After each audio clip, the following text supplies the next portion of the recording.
वो आखिरी 7 मिनट जिसने ले ली विपिन रावत की जान। मौत के पीछे चीन पाकिस्तान का हाथ, न तकनीकी खामी न पायलट की गलती। फिर हवा में कैसे जल उठा हेलीकॉप्टर। सीडीएस विपिन रावत की मौत से जुड़े वो सवाल जिनका नहीं मिला आज तक जवाब। हेलीकॉप्टर क्रैश हादसा या साजिश? हवा में हेलीकॉप्टर में कैसे लग गया? हेलीकॉप्टर गिरा या गिराया गया? क्या मौसम खराब के चलते घटना हुई?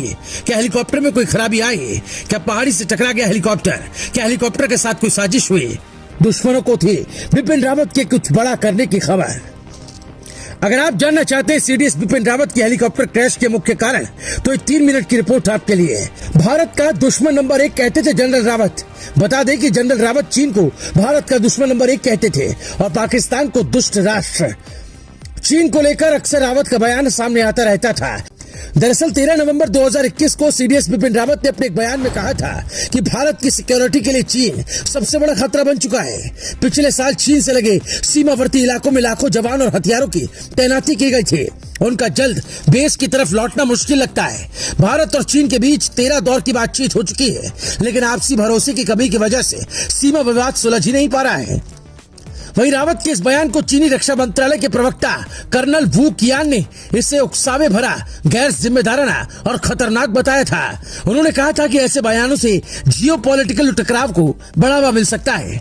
भारतीय अधिकारी बिना किसी कारण के चीनी खतरे पर अटकलें लगाते रहते हैं, जो दोनों देशों की ऑफिशियल पॉलिसी के खिलाफ है। Chief of defence staff general Bipin Rawat, उनकी पत्नी और 11 अन्य लोगों को ले जा रहा हेलीकॉप्टर टेक ऑफ के 20 मिनट बाद नीलगिरी में दुर्घटनाग्रस्त हो गया था। हेलीकॉप्टर महज 7 मिनट में लैंड करने वाला था, लेकिन हादसे का शिकार हो गया। वायुसेना के MI-17V5 हेलीकॉप्टर ने सुबह 11:48 पर सुलूर एयरबेस से उड़ान भरी और दोपहर 12:15 पर वेलिंगटन में उतरने की उम्मीद थी।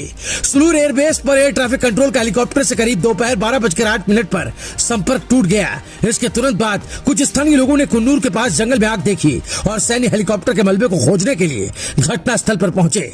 एक असत्यापित फुटेज भी सामने आया जिसमें हेलीकॉप्टर को क्षेत्र में नीचे की ओर उड़ते हुए और फिर धुंध में गायब होते दिखाया गया। जनरल रावत को अधिकारियों से बातचीत करने के लिए डिफेंस सर्विस स्टाफ कॉलेज का दौरा करना था।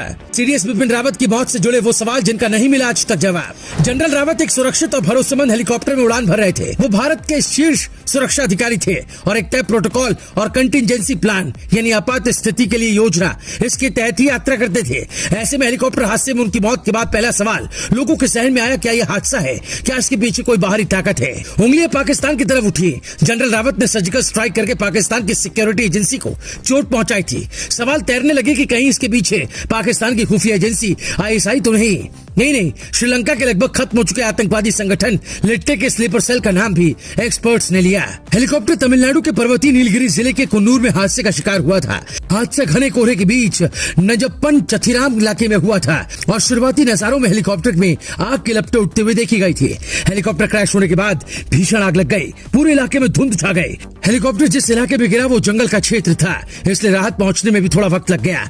MI-17V5 हादसे पर tri services court of inquiry ने अपनी रिपोर्ट में कहा है कि न तो हेलीकॉप्टर में कोई तकनीकी खामी आई थी, न ही पायलट की कोई गलती थी। चॉपर जब बादलों में दाखिल हुआ तो अचानक मौसम बदल गया और उसकी वजह से पायलट उस पर कंट्रोल नहीं रख पाया और हेलीकॉप्टर दुर्घटनाग्रस्त हो गया।